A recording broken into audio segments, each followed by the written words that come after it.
In this video I'm going to look at how to manage VAMAS blocks that have been entered into the same VAMAS file that correspond to different samples. The experiment consists of measuring three different samples. We've got a large aluminium foil and two smaller aluminium foils that are connected electrically to the stage, so there's no charge compensation in this particular example, and the measurements are simply repetitions of the aluminium 2p doublets. So we've got an oxide and a metal, but the file is simply one long list of aluminium 2p, even though these data do represent measurements from different samples. Now, one way of seeing the different samples would be to look at the edit mode form, where we get to see the sample identifier that has been allocated to each one of these samples. So we can go through and see which sample is which in terms of the sample identifier, simply replacing the experimental variable by the string that is associated with each sample. However, there is another option, and that is on the toolbar that is designed to alter the display state. And if I use this SID, meaning sample ID, and I press the button, then what happens is that each of these aluminium 2p headers are augmented by a prefix of the sample identifier. So whenever this sample identifier changes, I get a new column. So we see now the separation of the different experiments, and this means I can pick one and overlay, or I could actually select all and overlay by column, and then organize a set of tiles so that we get to see the different experiments that were all saved into this same VAMAS file. So the ones that I'm interested in are these. I'm indicating the main experiments. These are the ones where a long sequence of measurements were performed and the variation in the oxide and the metal can be monitored. The sample identifier has allowed us to separate the different experiments into different columns, but we have a single experimental variable that is associated with all these VAMAS blocks, and that's the index of these VAMAS blocks within this VAMAS file.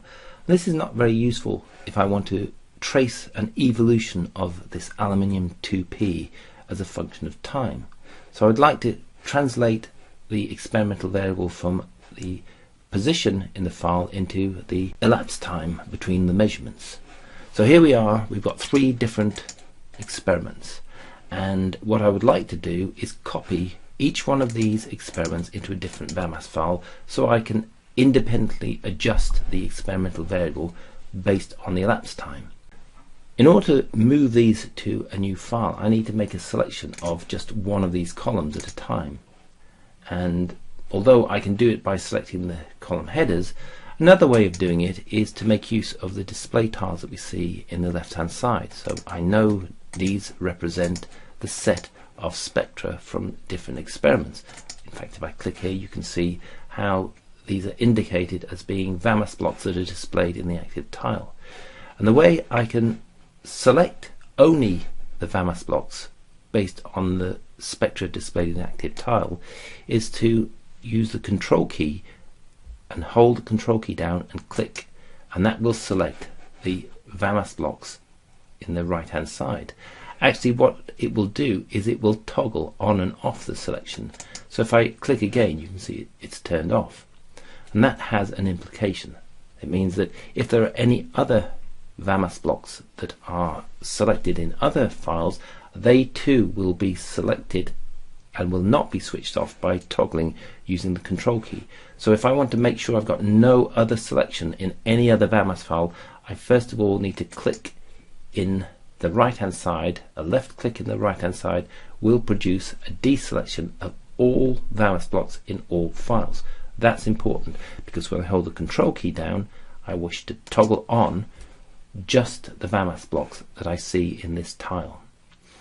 So having made this selection, it's just a question of creating a new empty VAMAS file and copying the data. So here we see the experimental variable that was there previously, the index, and all of the data of interest. So let's go back to our data file and click to make sure I've got no selections, because I had made a selection. I need those to be deselected before I choose a different set of spectra. Now let's see where these might be. There they are. These are the ones that are displayed in the active tile. Hold the control key down, click, and I've toggled these on. Create a new file, copy, and a second VAMAS file is then created. As you can see, I've got a selection made. I wish that to be deselected, so I click in the right hand side and I choose the next set. And let's see where these are. Here we have them. This is the next set that correspond to what we see in the active tile. Hold the control key down, select, and they are all selected. Now create new, copy, and we have 3 files now that represent the data of interest. Now I can adjust the experimental variable. So altering the experimental variable is simply a case of selecting the toolbar button that is define experimental variable and using a button which says apply VAMAS block elapse time. So if a VAMAS block contains a meaningful timestamp, it can be used to create the elapse time between these measurements. These do have that timestamp, so I can then press this button and we end up with the elapse time in minutes for each one of these measurements. So let's do that for each one, and the result is 3 different VAMAS files, all with a common theme, that is that the elapse time between these measurements are all identical. So I'm now able to profile changes that we might see in these data as a result of the evolution with time.